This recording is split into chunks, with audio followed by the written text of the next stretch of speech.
cambia también lo profundo, cambia el modo de pensar, cambia todo en este mundo. Cambia el clima con los años, cambia el pastor su rebaño, y así como todo cambia, que yo cambie no es extraño.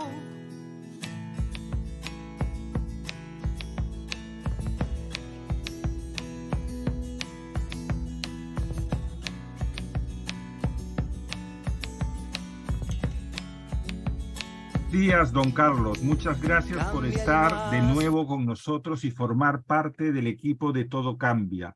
Sea bienvenida a esta su casa. Los escuchantes también le dan la bienvenida y desde su presentación anterior reclaman su participación. Los amigos y amigas de Totum Revolutum le dan también la bienvenida. Bueno, buenos días a todos y un placer estar con los escuchantes un día más. Un abrazo. La glucemia es de 100 a 125.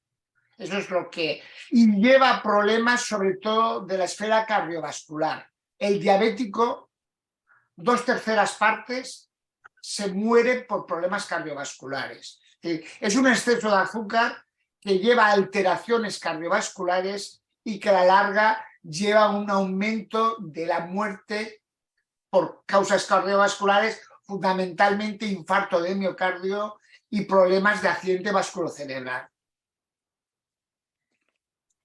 ¿Y esta enfermedad cómo va a afectar la vida de una persona? ¿Cuáles serían sus consecuencias en la vida diaria? Pues afecta a la calidad y a la cantidad de años que van a vivir. Sobre todo se aparece en edades precoces de la vida. ¿Cómo influye? Pues que se multiplica por 3 el riesgo de infarto de miocardio. Se multiplica también por 3 el riesgo de trombosis cerebral. Si se es fumador, además de diabético, se puede multiplicar hasta por 40 el riesgo de amputación de miembros inferiores. La principal causa de amputación después de los accidentes, de los traumatismos. Y luego lleva también a problemas de pequeños vasos. Esos son problemas de grandes vasos. Y es la principal causa de ceguera y es la principal causa de diálisis, de que haya que hacer de enfermedad renal terminal. Es una enfermedad que si no se toman medidas, fundamentalmente estilo de vida, condicionará mucho la vida por problemas cardiovasculares, por problemas de ceguera y por problemas de enfermedad renal. Muy bien. Don Carlos, ¿es verdad que hay una epidemia actualmente y se prevé que en los próximos años aumente de manera alarmante los casos de diabetes? Sí, acaba de publicarse hace 2 días en El País un artículo que se ha publicado con países de todo el mundo, con datos de 204 países, y no solo de España, sino de todos los países del mundo, y el aumento de diabetes tipo 2 en población joven, adolescentes y personas de menos de 40 años, donde antes, hace 50 años, era casi imposible que tuviesen una diabetes tipo 2, pues en esos pacientes jóvenes ha aumentado en un 60% la diabetes tipo 2, y ya os digo, en todos los países del mundo. ¿Qué va a condicionar en esos jóvenes y adolescentes? Que su calidad de vida va a ser muy mala, van a tener muchos más infartos de miocardio, van a amputársele los miembros inferiores, van a poder entrar en diálisis, van a poder tener ceguera, porque al ser tan jóvenes, muchos de ellos incluso no lo sabían, va a aumentar muchos sus problemas, disminuyéndole la calidad de los años de vida que van a tener, que también se van a reducir.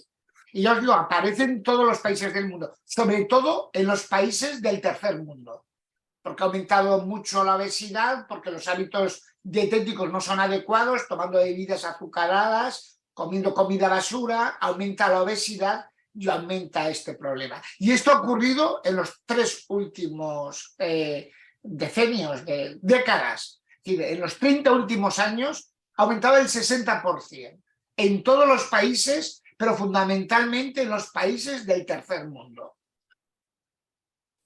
Y ya os digo, muy preocupante por la edad de las personas que les está afectando y porque muchos de ellos no lo sabían, no se habían hecho un análisis de sangre porque, por desgracia, la diabetes no duele, el azúcar que os he comentado no duele.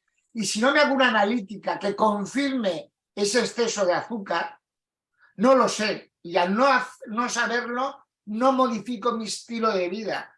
Pero ese exceso de azúcar se acompaña de otros problemas, de colesterol, de tensión arterial, de distribución de la grasa, de una inflamación crónica que lleva a esos problemas cardiovasculares de gran vaso y de pequeño vaso que condicionarán mi vida posterior. Edgardo, ¿quieres hacerle alguna pregunta al doctor? Doctor Carlos, se habla también en las noticias de los últimos meses que en España, justamente esto que aducía, hay unos 20.000 casos de diabetes entre los jóvenes.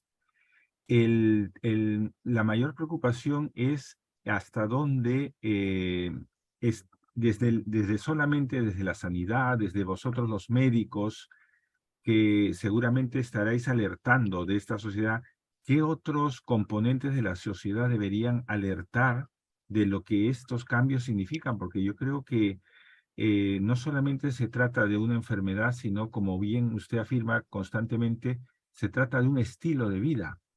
Sí.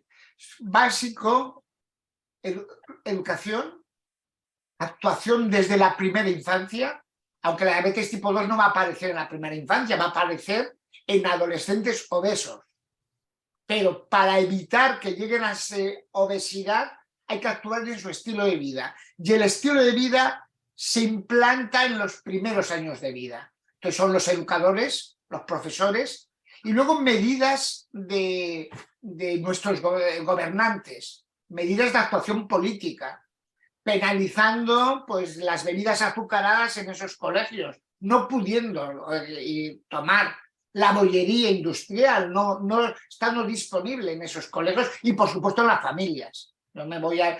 Importante familia, importante educación, importante medidas políticas. Porque como no actuemos, esos jóvenes van a tener una diabetes tipo 2 y lo que es más preocupante, lo que he comentado, es gente como se encuentran bien, porque al principio la diabetes no duele, los problemas son a la larga, no es una enfermedad aguda infecciosa que me pongo mal de repente, no. Se ponen mal las arterias de pequeño y de gran calibre a largo plazo porque se va acumulando grasa. Esas personas tienen además más hipertensión, más colesterol, lo que le llamamos una inflamación de bajo grado, mucha peor respuesta en la COVID, en un proceso infeccioso grave, es mucho peor en personas que tienen la inflamación de bajo grado, que se desenmascara y muchas veces, bueno, la infección COVID, la pandemia por COVID, donde más problemas ha sido en los diabéticos tipo 2 con obesidad. Van de la mano, primero aparece la obesidad y luego aparece la diabetes tipo 2, pero antes que la obesidad aparece un estilo de vida que no es adecuado y para evitar ese estilo de vida no adecuado es importante la educación en la familia, la educación en los colegios y luego unas medidas gubernamentales de prohibición, de control de ese tipo de comidas no adecuadas, penalizándolas probablemente a nivel de impuestos y favoreciendo la ingesta saludable.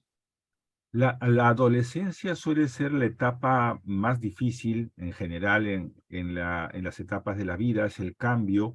Entonces, en donde la rebeldía es una de las características frente a los padres, si la aparición de los síntomas de diabetes o de que se esté formando, propiciando una diabetes, no se va a manifestar, ¿qué elementos podrían servirnos de síntoma más allá del control de la alimentación, que muchas veces los padres ni siquiera llevan un control de eso? ¿qué sintomatología es la primera que podemos ver o qué revisión se recomendaría para los adolescentes, para los jóvenes? Sin análisis, una cinta métrica, medirse la cintura. Una cintura prominente en un adolescente, tanto mujer como varón, sería suficiente para tener medidas. ¿Y cómo lo confirmo? La única forma de confirmar la diabetes es con un análisis de sangre, midiendo la glucemia, pero un síntoma de alarma, el sedentarismo lo es. Pero si yo veo que hay cambios físicos, sobre todo con una distribución muy centrípeta, muy tipo manzana de la grasa, eso es suficiente, viendo el aspecto, confirmando el aspecto del paciente, de la persona. Esas personas obesas, sobre todo si tienen una distribución de una cintura muy prominente, sería adecuado de forma oportunista hacer una glucemia. Porque como sea diabético tipo 2, esa persona joven le quedan muchos años de vida. Será casi imposible de no tener un problema grave de salud. Y las arterias no es que se le afecte la del corazón, se afecta de forma global. Se afecta el corazón, se afecta las arterias que van carótidas, que van hacia el cerebro, se afectan las arterias que van a los miembros inferiores. Y luego se afectan las arterias de menor vaso que van al riñón y a la retina y al ojo. Entonces ese adolescente, esa persona joven de 30, 40 años, sobre todo si no detecta y no se hace el análisis, no toma medidas porque no duele. Ya os he comentado que solo es el aspecto de físico algo llamativo. Podemos pensar que tiene solo una obesidad, no. Y si ya hay una diabetes, seguro que va a tener problemas a la larga. Esa persona no puede fumar. Un diabético que fume, sobre todo si es joven, se va a tener una probabilidad de multiplicar por 40. No es duplicar, es por 40 una amputación del miembro inferior. Y cuando se le amputa en países del tercer mundo, una amputación de un miembro inferior, la probabilidad de que se ampute el otro miembro inferior, la otra pierna, en 3 años es prácticamente cercana a 100%. Es peor la calidad de vida y con más mortalidad que va a tener un cáncer. Entonces tenemos que tomar medidas porque cada vez es más la población adolescente que no lo sabe. Y yo os digo, no es solo de los países del primer mundo, son también los países del tercer mundo. Hay un problema en el tercer mundo de desnutrición, pero cada vez más hay una malnutrición por exceso, y la malnutrición por exceso, por obesidad, llevará a la diabetes tipo 2 y llevará a problemas cardiovasculares. Para poder ampliar un poco las referencias para nuestros escuchantes, ¿podría aclararnos un poco la diferencia entre la diabetes de tipo 2, de la que se está generalizando como una pandemia, de los otros tipos de diabetes? ¿Cuáles son los otros que hay? Pues la diabetes tipo 1 es la antigua que tenían los jóvenes, que es un problema de déficit de insulina. Hay una destrucción entre comillas, de las células del páncreas que producen insulina, y al no tener insulina, si no se ponen insulina, se morirían los pacientes. En el año 1921, Banting y Bess descubrieron la insulina, y esos niños hasta ese año se morían. Se morían porque era un defecto de insulina, y la insulina es una hormona imprescindible para utilizar los alimentos. Ahora, eso no lo pueden prevenir. Esto es un problema de autoinmunidad que sigue estando presente ahora, igual que estaba presente en el año 1920. Ese se mantiene estable. ¿Tiene algún origen? ¿Tiene algún origen específico? Sí, una destrucción por autoinmunidad de unos anticuerpos que van contra las células dentro del páncreas que producen insulina. Son problemas de autoinmunidad, como hay problemas de hipotiroidismo, como hay problemas de celiaquía. Estos pacientes con diabetes tipo 1 pueden tener otros problemas de autoinmunidad. Es una enfermedad que se mantiene estable en un 2-3 por 1000 de la población. Generalmente son delgados, porque si no hay insulina, esa gente lo que se le caracteriza es que comen mucho pero pierden mucho peso, porque al no haber insulina no pueden utilizar los alimentos. Y si no se ponen insulina, esto sí que se muere. Esto es comienzo, digamos, abrupto, muy brusco. En 1, 2, 3 meses se ponen muy malitos. No son obesos, a diferencia, no tienen una cintura prominente, sino que son malnutridos porque no tienen insulina.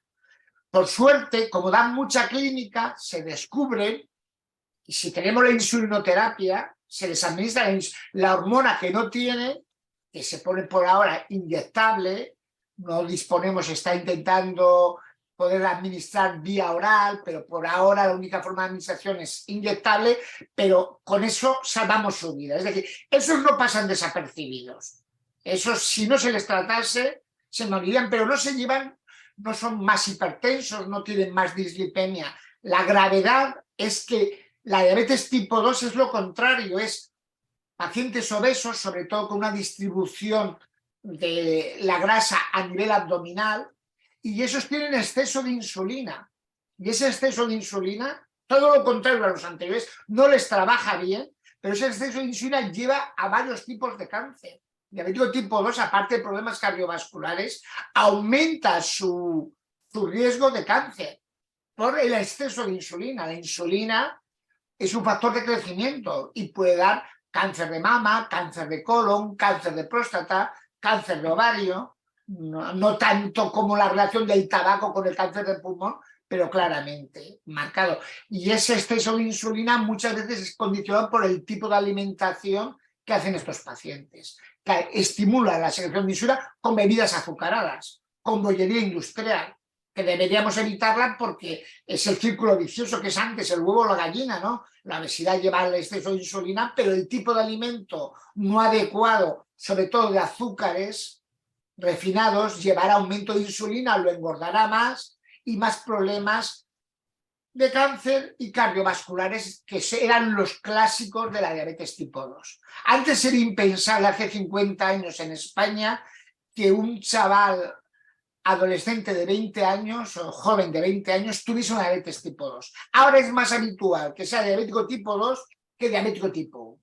Eso cuando yo empecé en medicina, cuando yo apareció un chaval de 15 años, siempre era un diabético tipo 1, con un comienzo brusco. Ahora es un comienzo solapado, que no es mejor porque no me entero, y al no enterarme no tomo medidas.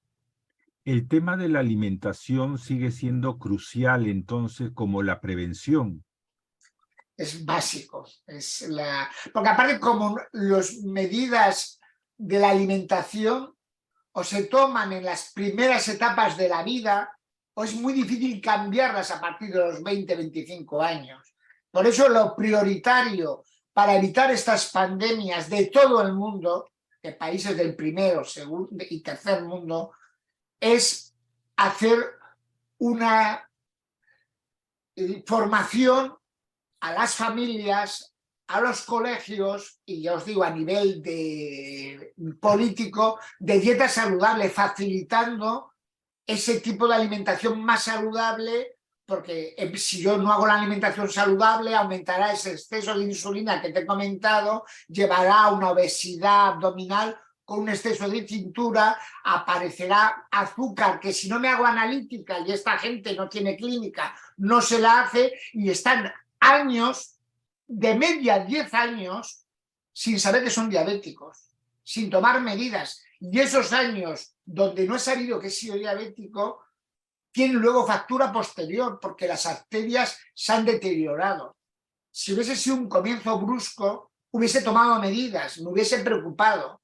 Estas personas generalmente no les preocupa, no se encuentran mal porque aún no tienen problemas articulares, porque tienen una vida activa, pero les llevará seguro a tener graves problemas a la larga y a acortar la vida, pero no solo a acortar los años de vida, sino a disminuir la calidad de los años que vayan a vivir, que es tan importante como la cantidad de años que van a vivir. Claro. En cuanto al tema de investigación, doctor Carlos, ¿cómo está el avance en España o en el mundo de investigación respecto de la diabetes?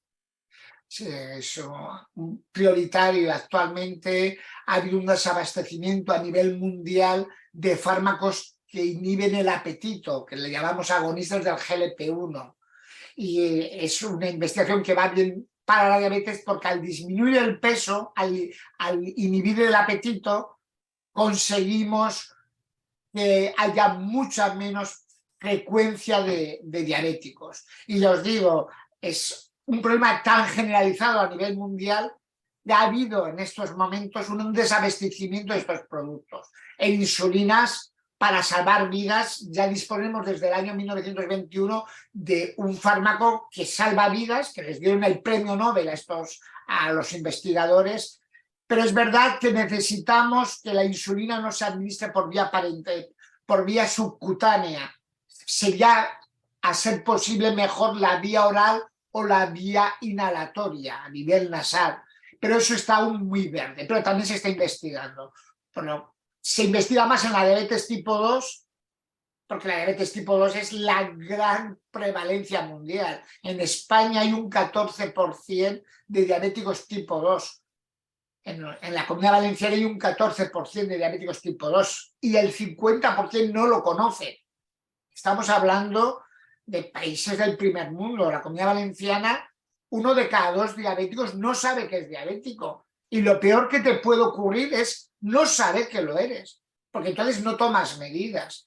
Eso en otros países del tercer mundo, de los que acaba de publicarse, es aún mucho más exagerado. Y cada vez, ¿quién sabe menos que es diabético? La población joven, que es la que nos hace análisis. El anciano sí que sabe habitualmente si es diabético, porque como he comentado, la forma de saberlo es con un análisis de sangre. La gente de 70, 80 años se hace análisis siempre. Se recomienda a partir de los 40 años hacerse el análisis del azúcar, obligado en todos los países del mundo, eso lo recomienda la OMS. Entonces, a partir de los 40 años, pues si te haces el análisis y haces las recomendaciones, sabrás que eres diabético, pero hasta los 40 años no se dice que haya que hacerse ese control. Si no me lo hago, no lo sé, pero ¿quién se lo debe hacer? Pues los que engordan, a las personas obesas, con una obesidad central en cintura muy manifiesta, si hay historia familiar de diabetes tipo 2, si hay historia familiar de problemas cardiovasculares, que hayan muerto por infarto de miocardio, si hay historia familiar de problemas renales. En esas familias hay que actuar.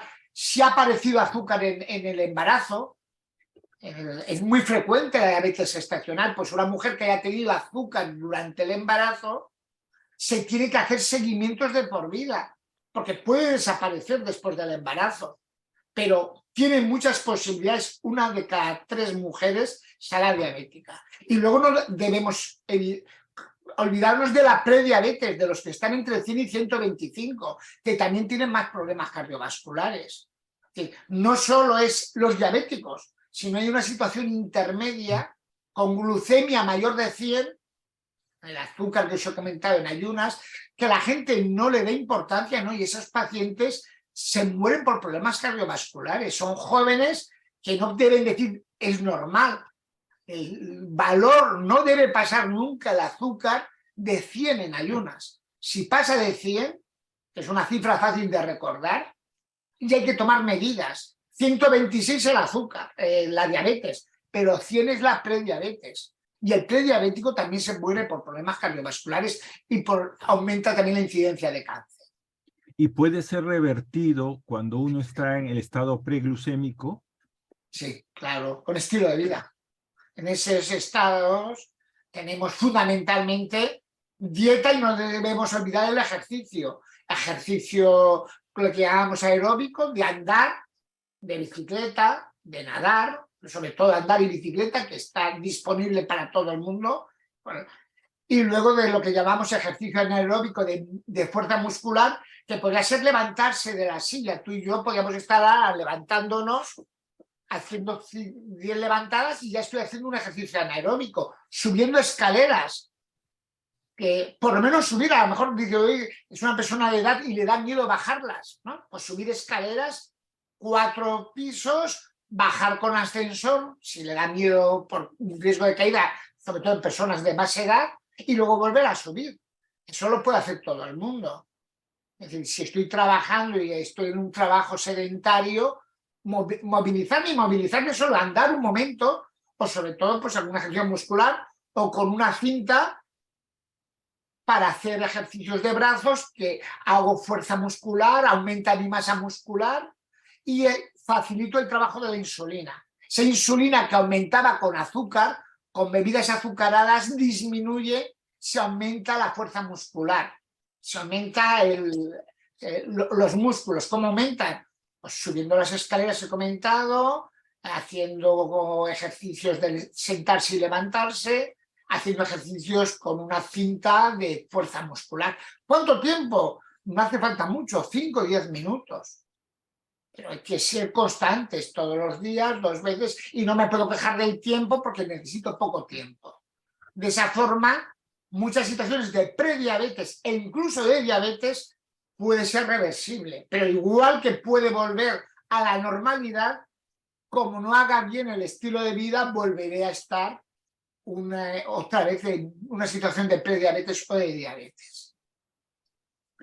Don Carlos, una pregunta que me surge a raíz de todos estos conversatorios que tenemos sobre la salud, que es acerca de la relación nuevamente paciente sanitario, paciente médico.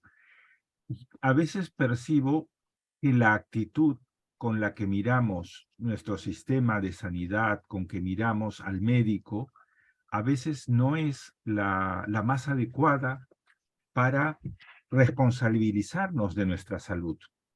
A veces miramos el sistema sanitario, miramos el médico como el que tiene que atendernos cuando estamos mal, pero luego ya nos desentendemos de la responsabilidad que tenemos de cuidar la salud y que el servicio de salud está también, es especialmente un recurso, pero que la responsabilidad la tenemos nosotros con nuestra salud. Sin ninguna duda. El médico de cabecera en España es medicina familiar y comunitaria. Debe ser una atención comunitaria. A la familia, no habla al paciente, sino a la familia, porque si se modifican los hábitos de esas familias, de esa comunidad, en los centros educativos, prevenimos muchísimos problemas de enfermedad. Y de forma económica, la forma más coste efectiva para actuar es prevenir la enfermedad y promover la salud. Eso es lo que debemos dar, lo que llamamos empoderar a las personas, sin ser enfermas, ¿eh? Debemos actuar en las personas sanas, incluso debe haber lo que llamamos paciente experto, que se van a sentir más identificados esa población con personas de su entorno, donde ellos que les han empoderado en medidas de estilo de vida adecuado, lo transmitan a sus iguales, que seguro les va a hacer más caso a esos pacientes expertos, sus familiares, su entorno, su comunidad, y no deben llegar al sistema sanitario. Llegar al sistema sanitario es un fracaso realmente del sistema sanitario, porque lo prioritario es prevenir y promover salud. Curar es lo siguiente, y lo último es los tratamientos paliativos y de rehabilitación. Eso es el fracaso del sistema.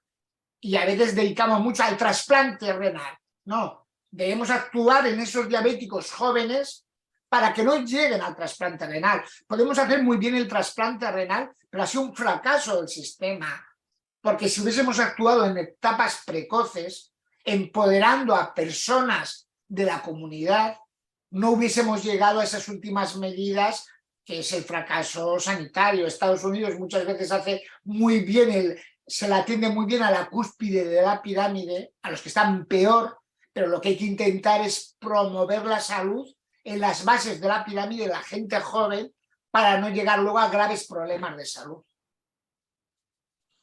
Don Carlos, el tiempo se nos está yendo volando y esto sucede cuando estamos a gusto tratando temas como el que usted nos está aportando hoy. Para terminar, le pedimos que nos haga algunas recomendaciones generales para nosotros y para los escuchantes. ¿Cuáles son los pasos esenciales para una persona que sospecha o que detecta que tiene diabetes? Lo ha comentado usted antes, qué síntomas deberían notar. Lo ha comentado usted antes, pero vamos, un repaso para concienciar. Pues lo prioritario es medirse la cintura. No es bueno, es decir, ahora que estamos en la época post-fiestas navideñas, medir la cintura. Si la cintura en un varón es más de 102 centímetros, en una mujer más de 88 centímetros, eso es un muy alto riesgo, y tiene muchas posibilidades de ser diabética tipo 2. Entonces, una medida que recomiendo a todos los escuchantes es medirse la cintura. Acordaros, varones 102 centímetros, mujeres 88 centímetros. Si eso está alterado, probablemente es prediabética, al menos prediabética, y se debería hacer un control de sangre con un ayuno de al menos 8 horas. Ideal 12 horas, pero sin comer nada se hace el control del azúcar. Y si es mayor de 100, sería prediabética. Y si es mayor de 126, sería diabética. Entonces, lo primero la cintura y después sería eso en menores de 40 años. Y si hay más de 40 años, todo el mundo se debe hacer un control de sangre para ver que la glucemia, que el azúcar es menor de 100. Porque la normalidad está por debajo de 100. Todo lo que es a pasar de 100, se habla de situaciones de alteraciones del metabolismo hidrocarbonado, de 100 a 125 prediabetes, más de 126 diabetes, y esos problemas de la glucemia no solo van con problemas de azúcar, sino que van con hipertensión, con colesterol, con inflamación de bajo grado, que a la larga llevará a problemas cardiovasculares. Ya he comentado que 2/3 partes, 2 de cada 3 diabéticos se mueren por problemas cardiovasculares. Entonces, es la principal causa de ceguera, la principal causa de insuficiencia renal terminal, no de forma aguda, sino de forma crónica. Y como ahora tenemos la suerte de vivir años, demos calidad de vida a esos años, que los diabéticos no lo van a tener. Por supuesto, un diabético, si sabe que es diabético o prediabético, no puede fumar. Nadie debe fumar, nadie. Pero un diabético, si fuma, o un prediabético, tiene muchas probabilidades de tener una amputación de miembro inferior, y además de esa amputación, muchos problemas a nivel de coronarias, de infarto de miocardio o cerebrovascular. Entonces, esa medida, fundamentalmente cintura, y para evitar que esa cintura sea prominente, ¿qué es lo que hay que actuar? Estilo de vida saludable, alimentos de proximidad que no lleven etiqueta a ser posible, porque son alimentos frescos, que tengan muchos colores. Si tienen muchos colores son frutas y verduras, que debe estar en toda la ingesta de las personas al menos 3 a 5 veces al día. En toda comida debe haber hortaliza y verdura y fruta 3 al día. Si esas medidas las tomamos de colores de nuestra nevera, con alimentos frescos sin etiquetado, el mejor alimento es el que no tiene etiqueta. Si yo como alimentos sin etiqueta, seguro que son alimentos frescos, que serán habitualmente en proximidad, evitaré estar obeso, evitaré tener esa situación de posible diabetes. O de, si soy diabético, poder volver a una situación de normalidad. Eso es yo lo que insistiría. Medir la cintura, y el que tenga una cintura prominente, 102 varón, 88 mujer, se recomienda hacerse un análisis en ayunas. Porque aunque no duela la diabetes, ya he dicho que a la larga sí que llevará a muchos problemas cardiovasculares. Muchísimas gracias, don Carlos. En este espacio de aprendizajes, que es totum revolutum, que queremos que sea también el suyo. Gracias por su tiempo y queremos... Escuchantes, un placer, y acordaros todos de mediros la cintura para saber si os tenéis que hacer ese análisis de azúcar en sangre. Y a los que tengáis ya cumplido los 40 años, os recomiendo a todos, igual que recomienda la Organización Mundial de la Salud, mediros el azúcar, porque será una forma de daros calidad y cantidad a vuestros años de vida. Y si sois diabéticos o prediabéticos, tomar medidas de estilo de vida para revertir ese problema. Un saludo a todos y un placer estar con vosotros. Hasta pronto. Nos emplazamos para una próxima reunión. Gracias también a ti, Edgardo, por todos tus aportes y todo lo que estás aportando también. Amigos, amigas de Totum Revolutum, cuidar de nuestro cuerpo implica cuidar de nuestra salud como un imperativo de la vida. Desde nuestro espacio queremos ofrecerles aprendizajes y experiencias que pueden ayudarte a tomar las decisiones más convenientes para la vida, pero te invitamos a hacerte cargo de ella, a tomar la vida con todas sus consecuencias. Has de tomar las decisiones necesarias. Tenemos que hacernos responsables de nuestro ser integral. Muchas gracias a todos por seguirnos.